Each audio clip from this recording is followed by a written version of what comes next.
اعوذ باللہ من الشیطان الرجیم بسم اللہ الرحمن الرحیم۔ ناظرین محترم، عرش کے ساتھ لٹکی ہوئی یہ تسبیح ہے۔ نماز فجر کے بعد جو پڑھتا ہے اللہ اس کا اور وہ اللہ کا دیوانہ ہو جاتا ہے۔ ناظرین، جنت ایک مکان ہے کہ اللہ تعالیٰ نے ایمان والوں کے لیے بنایا ہے، اور اس میں وہ تمام نعمتیں مہیا کی ہیں جن کو نہ آنکھوں نے دیکھا، نہ کانوں نے سنا، نہ کسی آدمی کے دل پر ان کا گمان گزرا۔ جو کوئی مثال اس کی تعریف میں دی جائے سمجھانے کے لیے ہے، ورنہ دنیا کی اعلیٰ سے اعلیٰ شے کو جنت کی کسی چیز کے ساتھ کچھ مناسبت نہیں ہے۔ وہاں کی کوئی عورت اگر زمین کی طرف جھانکے تو زمین سے آسمان تک روشن ہو جائے اور خوشبو سے بھر جائے، اور چاند سورج کی روشنی جاتی رہے اور اس کا دوپٹہ دنیا مافیہا سے بہتر ہے۔ اور ایک روایت میں یوں ہے کہ اگر حور اپنی ہتھیلی زمین و آسمان کے درمیان نکال لے تو اس کے حسن کی وجہ سے خلائق فتنے میں پڑ جائیں، اور اگر اپنا دوپٹہ ظاہر کرے تو اس کی خوبصورتی کے آگے آفتاب ایسا ہو جائے جیسے آفتاب کے سامنے چراغ، اور اگر جنت کی کوئی ناخن بھر چیز دنیا میں ظاہر ہو تو تمام آسمان و زمین اس سے آراستہ ہو جائیں، اور اگر جنتی کا کنگن ظاہر ہو تو آفتاب کی روشنی مٹا دے جیسے آفتاب ستاروں کی روشنی مٹا دیتا ہے۔ ناظرین، جنت کتنی وسیع ہے اس کو اللہ اور رسول اللہ صلی اللہ علیہ وسلم ہی جانے۔ اجمالی بیان یہ ہے کہ اس میں 100 درجے ہیں، اور ہر 2 درجوں میں وہ مسافت ہے جو زمین اور آسمان کے درمیان ہے۔ رہا یہ کہ خود اس درجے کی کیا مسافت ہے تو اس کے متعلق کوئی روایت خیال میں نہیں ہے۔ البتہ ایک حدیث ترمذی کی یہ ہے کہ اگر تمام عالم ایک درجے میں جمع ہوں تو سب کے لیے وسیع ہے۔ ناظرین، جنت میں ایک درخت ہے جس کے سائے میں 100 برس تک تیز گھوڑے پر سوار چلتا رہے اور وہ ختم نہ ہو۔ جنت کے دروازے اتنے وسیع ہیں کہ ایک بازو سے دوسرے تک تیز گھوڑے کی 70 برس کی راہ ہوگی، پھر بھی جانے والوں کی وہ کثرت ہوگی کہ مونڈھے سے مونڈھا چھلتا ہوگا، بلکہ بھیڑ کی وجہ سے دروازہ چرچرانے لگے گا۔ اس میں قسم قسم کے جواہر کے محل ہیں، ایسے صاف شفاف کہ اندر کا حصہ باہر سے اور باہر کا اندر سے دکھائی دے۔ جنت کی دیواریں سونے اور چاندی کی اینٹوں اور مشک کے گارے سے بنی ہیں، ایک اینٹ سونے کی، ایک چاندی کی، زمین زعفران کی، کنکریوں کی جگہ موتی اور یاقوت۔ اور ایک روایت میں ہے کہ جنت عدن کی ایک اینٹ سفید موتی کی ہے، ایک یاقوت سرخ کی، ایک زبرجد سبز کی، اور مشک کا گارا ہے، اور گھاس کی جگہ زعفران ہے، موتی کی کنکریاں ہیں، عنبر کی مٹی۔ جنت میں ایک ایک موتی کا خیمہ ہوگا جس کی بلندی 60 میل ہوگی۔ جنت میں 4 دریا ہیں، ایک پانی کا، دوسرا دودھ کا، تیسرا شہد کا، چوتھا شراب کا۔ پھر ان سے نہریں نکل کر ہر ایک کے مکان میں جاری ہیں۔ وہاں کی نہریں زمین کھود کر نہیں بہتی بلکہ زمین کے اوپر اوپر رواں ہیں۔ نہروں کا ایک کنارہ موتی کا، دوسرا یاقوت کا، اور نہروں کی زمین خالص مشک کی۔ وہاں کی شراب دنیا کی سی نہیں کہ جس میں بدبو اور کرواہٹ اور نشہ ہوتا ہے، اور پینے والے بے عقل ہو جاتے ہیں، آپے سے باہر ہو کر بیہودہ بکتے ہیں۔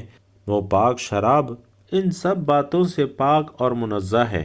جنتیوں کو جنت میں ہر قسم کے لذیذ سے لذیذ کھانے ملیں گے، جو چاہیں گے فوراً ان کے سامنے موجود ہوگا۔ اگر کسی پرندے کو دیکھ کر اس کے گوشت کو کھانے کی جی چاہا تو اسی وقت بھنا ہوا ان کے پاس آ جائے گا۔ اگر پانی وغیرہ کی خواہش ہو تو کوزے خود ہاتھوں میں آ جائیں گے۔ ان میں ٹھیک اندازے کے موافق پانی، دودھ، شراب یا شہد ہوگا کہ ان کی خواہش سے ایک قطرہ کم نہ زیادہ۔ بات پینے کے خود بخود جہاں سے آئے تھے چلے جائیں گے۔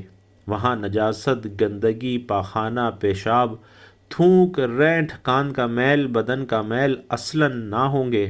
ایک خوشبودار فرحت بخش ڈکار آئے گا، خوشبودار فرحت بخش پسینہ نکلے گا اور سب کھانا ہضم ہو جائے گا، اور ڈکار اور پسینے سے مشک کی خوشبو نکلے گی۔ ہر شخص کو 100 آدمیوں کے کھانے پینے اور جمع کرنے کی طاقت دی جائے گی۔ ہر وقت زبان سے تسبیح اور تکبیر بقصد اور بلا قصد مثل سانس کے جاری ہوں گے۔ کم سے کم ہر شخص کے سرہانے 10,000 خادم کھڑے ہوں گے۔ خادموں میں ہر ایک کے ایک ہاتھ میں چاندی کا پیالہ ہوگا اور دوسرے میں سونے کا، اور ہر پیالے میں نئے نئے رنگ کی نعمت ہوگی۔ جتنا کھاتا جائے گا لذت میں کمی نہ ہوگی بلکہ زیادتی ہوتی جائے گی، اور ہر نوالے میں 70 مزے ہوں گے۔ ہر مزہ دوسرے سے ممتاز وہ معان محسوس ہوں گے، ایک کا احساس دوسرے سے مانے نہ ہوگا۔ جنتیوں کے نہ لباس پرانے پڑیں گے، نہ ان کی جوانی فنا ہوگی۔ ناظرین، پہلا گروہ جو جنت میں جائے گا ان کے چہرے ایسے روشن ہوں گے جیسے 14ویں رات کا چاند، اور دوسرا گروہ جیسے کوئی نہایت روشن ستارہ۔ جنتی سب ایک دل کے ہوں گے، ان کے آپس میں کوئی اختلاف اور بغض نہ ہوگا۔ جنتی جب جنت میں جائیں گے، ہر ایک اپنے اعمال کی مقدار سے مرتبہ پائے گا اور اس کے فضل کی حد نہیں۔ پھر انہیں دنیا کی ایک ہفتے کی مقدار کے بعد اجازت دی جائے گی کہ اپنے پروردگار عز و جل کی زیارت کرے، اور عرش الہی ظاہر ہوگا اور رب عز و جل جنت کے باغوں میں سے ایک باغ میں تجلی فرمائے گا، اور ان جنتیوں کے لیے ممبر بچھائے جائیں گے، نور کے ممبر، موتی کے ممبر، یاقوت کے ممبر، زبرجد کے ممبر، سونے اور چاندی کے ممبر، اور ان میں ادنا مشک اور کافور کے ٹیلے پر بیٹھے گا، اور ان میں ادنا کوئی نہیں۔ بس اپنے گمان میں کرسی والوں کو کچھ اپنے سے بڑھ کر نہ سمجھیں گے، اور خدا کا دیدار ایسا صاف ہوگا جیسے آفتاب اور 14ویں رات کے چاند کو ہر ایک اپنی اپنی جگہ سے دیکھتا ہے، کہ ایک کا دیکھنا دوسرے کے لیے رکاوٹ نہیں، اور اللہ عز و جل ہر ایک پر تجلی فرمائے گا۔ ان میں سے کسی کو فرمائے گا کہ اے فلاں ابن فلاں، تجھے یاد ہے جس دن تو نے ایسا کیا تھا؟ دنیا کے بعض معاصی یاد دلائے گا۔ بندہ عرض کرے گا کہ اے رب، کیا تو نے مجھے بخش نہ دیا؟ فرمائے گا ہاں، میری مغفرت کی وسعت ہی کی وجہ سے تو اس مرتبے کو پہنچا ہے۔ وہ سب اس حالت میں ہوں گے کہ ابر چھا جائے گا اور ان پر خوشبو برسائے گا کہ اس کی سی خوشبو لوگوں نے کبھی نہ پائی تھی، اور اللہ عز و جل فرمائے گا کہ جاؤ اس کی طرف جو میں نے تمہارے لیے عزت تیار کر رکھی ہے، جو چاہو لو۔ پھر لوگ ایک بازار میں جائیں گے جسے ملائکہ گھیرے ہوئے ہوں گے، اس میں وہ چیزیں ہوں گی کہ ان کی مثل نہ آنکھوں نے دیکھی، نہ کانوں نے سنی، نہ قلوب پر ان کا خطرہ گزرا۔ ان میں سے جو چاہیں گے ان کے ساتھ کر دی جائے گی، اور خرید و فروخت نہ ہوگی، اور جنتی اس بازار میں باہم ملیں گے۔ چھوٹے مرتبے والا بڑے مرتبے والے کو دیکھے گا، اس کا لباس پسند کرے گا، ہنوز گفتگو ختم بھی نہ ہوگی کہ خیال کرے گا کہ میرا لباس اس سے اچھا ہے، اور یہ اس وجہ سے کہ جنت میں کسی کے لیے غم نہیں۔ پھر وہاں سے اپنے اپنے مکانوں کو واپس آئیں گے، ان کی بیویاں استقبال کریں گی اور مبارکباد دے کر کہیں گی کہ آپ واپس ہوئے، اور آپ کا جمال اس سے بہت زاہد ہے کہ ہمارے پاس سے آپ گئے تھے۔ جواب دیں گے کہ پروردگار جبار کے حضور بیٹھنا ہمیں نصیب ہوا تو ہمیں ایسا ہی ہو جانا سزاوار تھا۔ ناظرین، جنتی باہم ملنا چاہیں گے تو ایک کا تخت دوسرے کے پاس چلا جائے گا۔ ایک روایت میں ہے کہ ان کے پاس نہایت اعلیٰ درجے کی سواریاں اور گھوڑے لائے جائیں گے، اور ان پر سوار ہو کر جہاں چاہیں گے وہ جائیں گے۔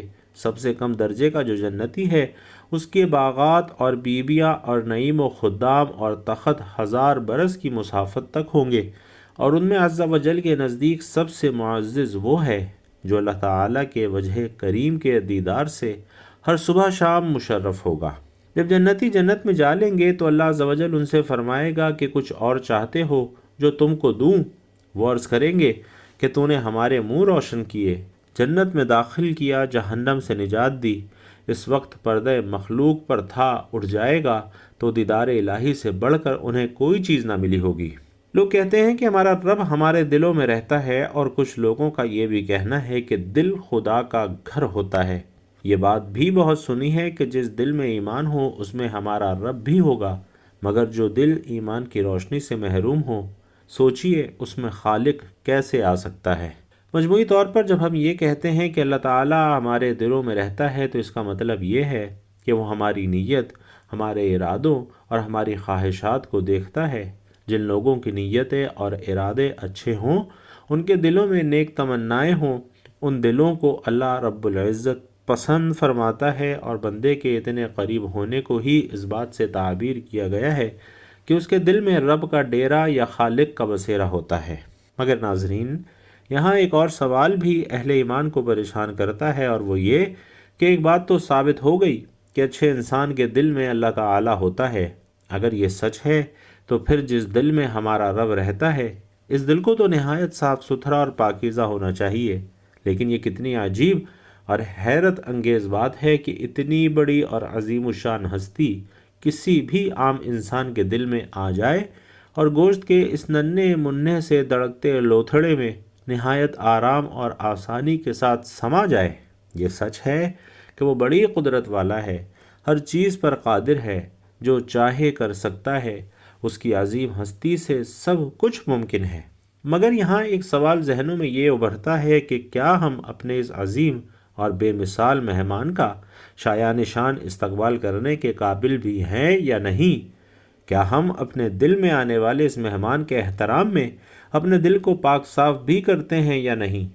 ایسا بظاہر تو نظر نہیں آتا، کیونکہ ہم جیسے گناہ گار جو لمحہ لمحہ اپنے رب کی نافرمانی کرتے ہیں، اس کی حکم عدولی کرتے ہیں، اس کی ہدایات اور تعلیمات کو یکسر نظر انداز کر دیتے ہیں، کیا ہم اس قابل ہیں کہ وہ ہم سے راضی ہو اور ہمارے دل میں مہمان بن کر آئے؟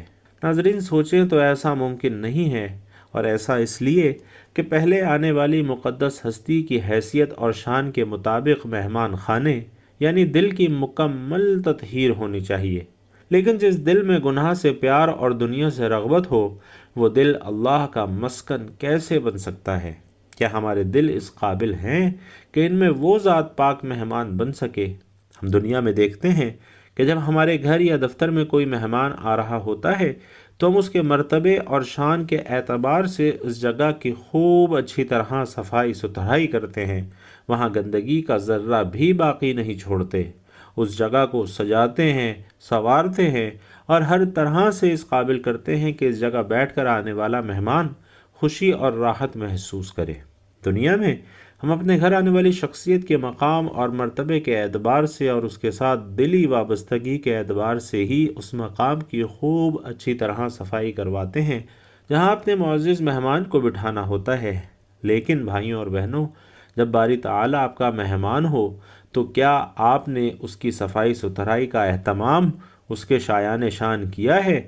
کیا اس میں مذکورہ معیار کا خیال رکھا ہے؟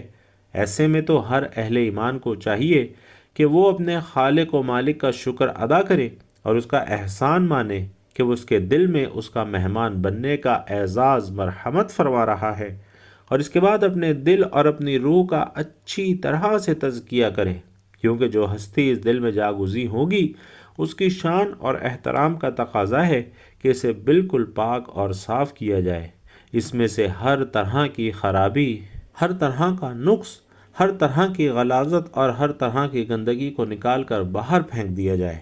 روحانی پاکیزگی کے پانی سے اس دل کو خوب اچھی طرح دھویا جائے اور پھر سچ اور حق کی عطر سے اسے معطر کیا جائے، تاکہ اس میں جھوٹ، فریب، دغا بازی اور اللہ کی نافرمانی اور کسی بھی قسم کی خرابی کی بو نہ آ سکے۔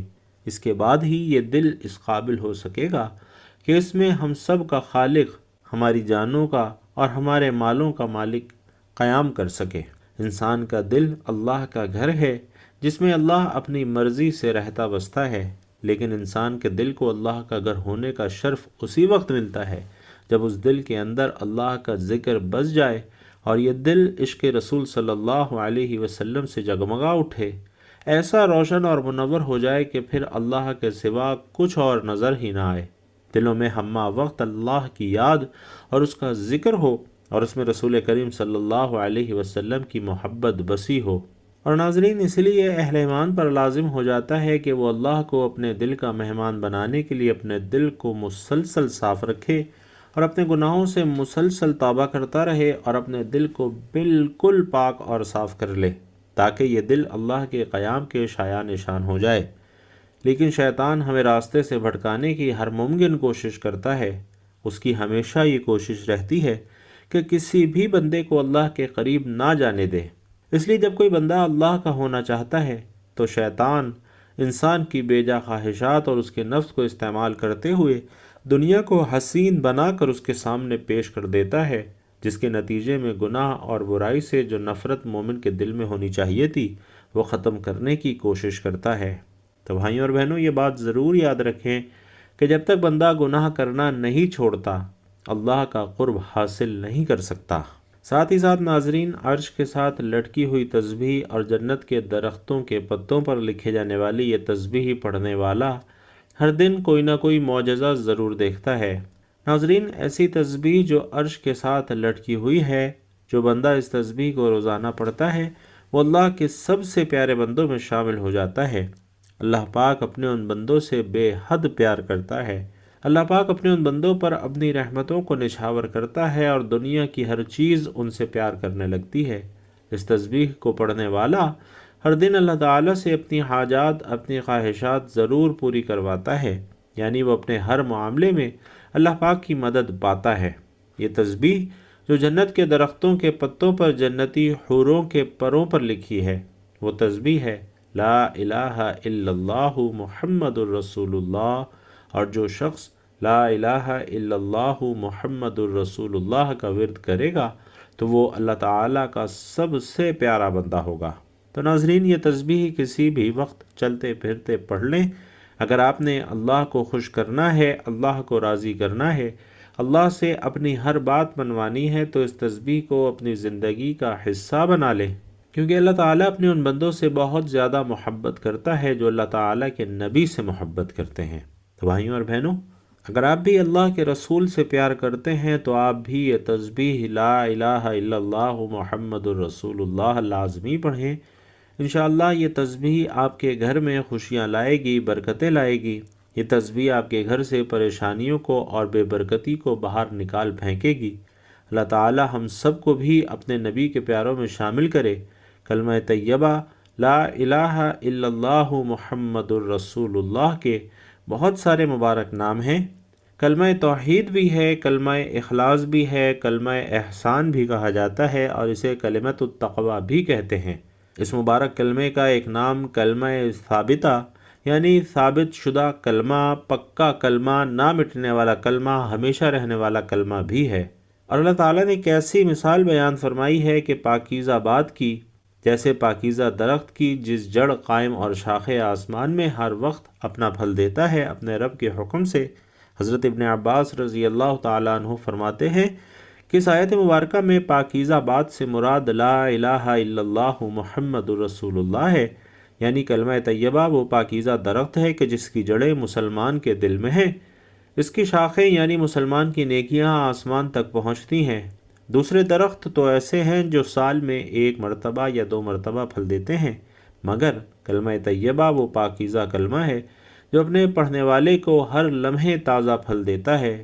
کلمہ طیبہ کی برکت سے ہر لمحے مسلمان کو تازگی ملتی ہے، ہر لمحے اس کا ایمان برقرار رہتا ہے، اس کی برکت سے ہر لمحے آدمی اللہ پاک کی رحمتوں کا مستحق بنتا رہتا ہے۔ حضرت نوح علیہ السلام نے اپنے بیٹے کو 2 باتوں کی وصیت فرمائی اور ان میں سے ایک بات یہ تھی کہ میں تجھے لا الہ الا اللہ کا حکم دیتا ہوں، اور پھر اس کی فضیلت بیان فرمائی کہ 7 آسمان اور 7 زمینیں اگر ایک پلڑے میں اور لا الہ الا اللہ محمد الرسول اللہ دوسرے پلڑے میں رکھا جائے تو یہ دوسرا پلڑا اس کلمے کی وجہ سے بھاری ہو جائے گا، اور اگر 7 آسمان اور 7 زمینیں ایک بند حلقہ ہوں تو لا الہ الا اللہ محمد الرسول اللہ انہیں توڑ ڈالے گا۔ بھائیوں اور بہنوں، مومن وہ لوگ ہیں جو اللہ اور اس کے رسول صلی اللہ علیہ وسلم پر ایمان لائے اور پھر شک نہیں کیا اور اپنے اموال اور اپنی جانوں سے اللہ کی راہ میں جہاد کیا، یہی سچے لوگ ہیں۔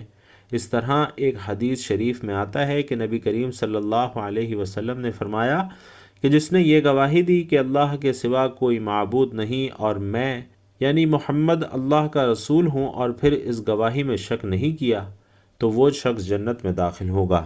تو بھائیوں اور بہنوں، اس تسبیح کو اپنے روزمرہ کی زندگی کا معمول بنا لیجئے۔ انشاءاللہ آپ منہ سے جو بات نکالیں گے، جو دعا نکالیں گے، اللہ تبارک و تعالی ضرور قبول فرمائے گا۔ اللہ رب العزت سے دعا ہے کہ ہم سب کو نیکی کی بات سننے، سمجھنے اور اس پر عمل کرنے کی طاقت اور توفیق مرحمت فرمائے۔ میرا سنانا اور آپ کا سننا اپنی بارگاہ میں قبول و منظور فرمائے، آمین یا رب العالمین۔ آخر میں آپ سے گزارش ہے کہ ویڈیو اچھی لگی ہو، بیان پسند آیا ہو تو کمنٹ باکس میں ایک مرتبہ صدق دل سے سبحان اللہ ضرور لکھتے جائیے گا۔ اللہ تبارک و تعالی آپ سب کا حامی و ناصر ہو، آمین یا رب العالمین۔